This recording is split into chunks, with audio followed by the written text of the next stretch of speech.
Over the last few years, the world of information technology has evolved a lot, with the development of more and more mobile computing.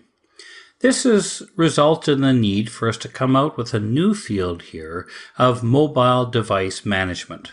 Mobile device management so we can protect people that are using smartphones, USB sticks, and portable hard drives to ensure that they are not then liable to loss or theft of that device. If we have, say for example, a smartphone that has corporate data on it, then the problem, of course, is that device is lost. We could have a fairly serious liability because of then data loss. We have people storing data and sharing USBs. That could, of course, also be a type of privacy violation and so on.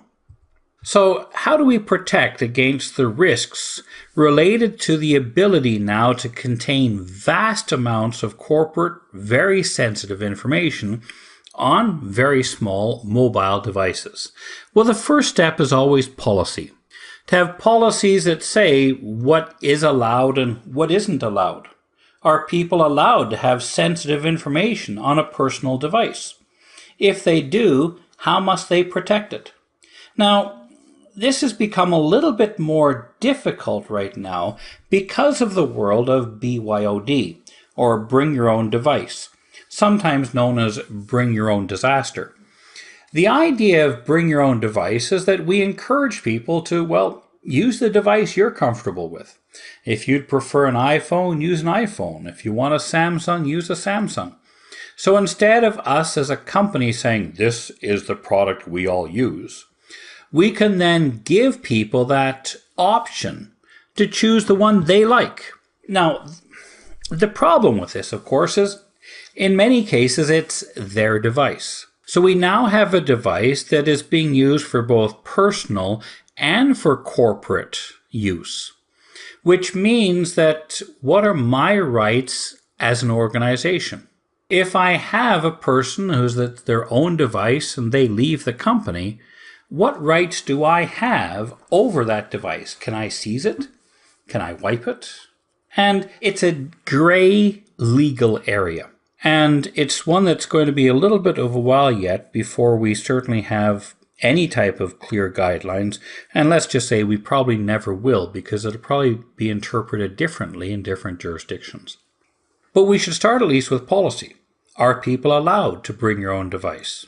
Can you keep corporate data on your iPad? And have people sign or at least agree to that policy that says that when they leave the organization, we can delete the corporate data off of that device. I'm not sure it's enforceable, but at least we have a piece of paper that they've agreed to it, and hopefully most would. The other thing is to make sure that any device that contains corporate data supports encryption. That even if the laptop was stolen, well, the data on the hard drive is not retrievable because it was encrypted. Well, the other thing I will often do is then, if they are going to use a personal device for business use, is that we'll have all of the business use operate in a virtual machine, so that it's isolated from the rest of the system. And hopefully, using things like mobile device management, I might be able to even remotely wipe that virtual machine, for example. But at least we're putting in a clear delineation between what is personal and what is business, because the business only operates then in that VM. Make sure we have malware detection. Make sure they're using passwords on their systems, as well as label things. So we know what belongs to our company, what belongs to individuals, and so on as well. So with mobile device security, I may have the ability to LoJack or even remotely wipe a device if that device was reported lost or stolen. This again is certainly a very good fundamental thing we should have, though legally it may be a bit difficult. Let's say we have an employee that we have gone to their desk. We're escorting them to a boardroom where we're going to advise them that, unfortunately, we're going to have to terminate their employment. If that employee is smart, they're quickly in their pocket disassembling their phone and pulling the battery. And so we get into the boardroom and they say, well, as part of leaving, please allow us now to wipe your device.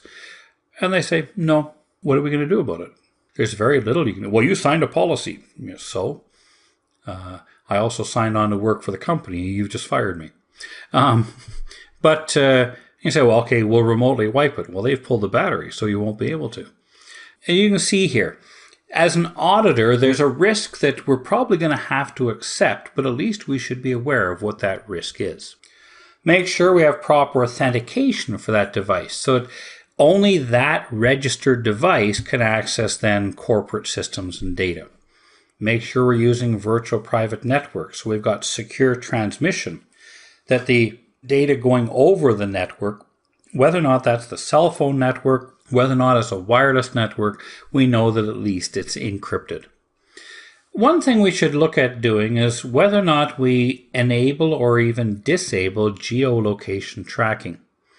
This is a problem we actually do have in some cases where you can easily pick up where a person is, or at least where their phone is at any time.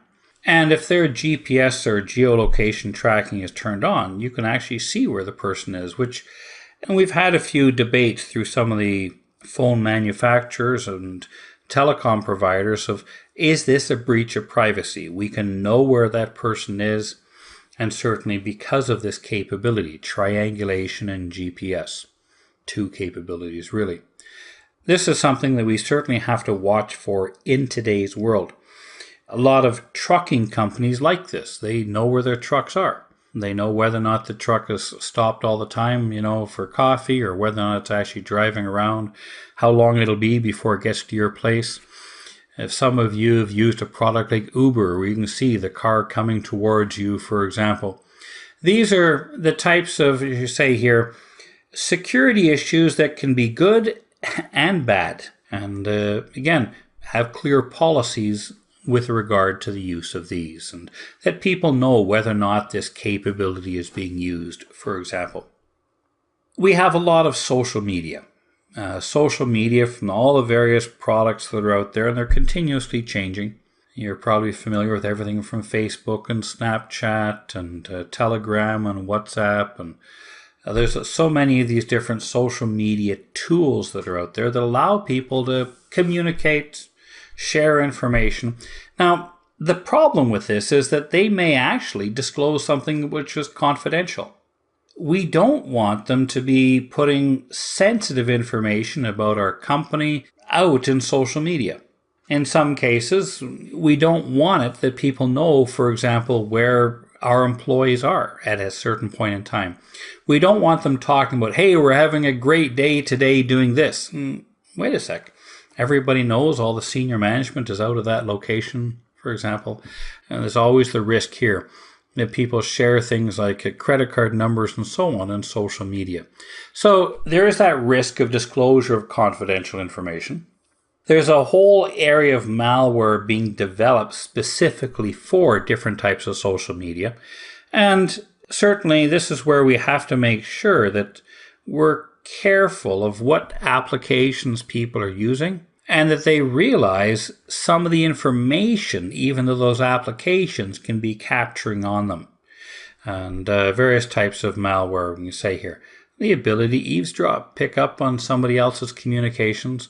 Some of these social media have gotten better even within the past year of now using encryption for all of their traffic.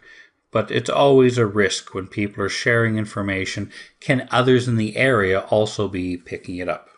There's a lot of the applications that are out there that are inherently insecure.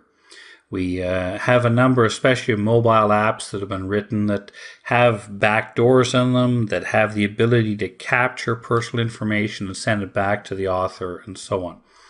So part of our policy should be on which apps should be used on corporate devices, for example.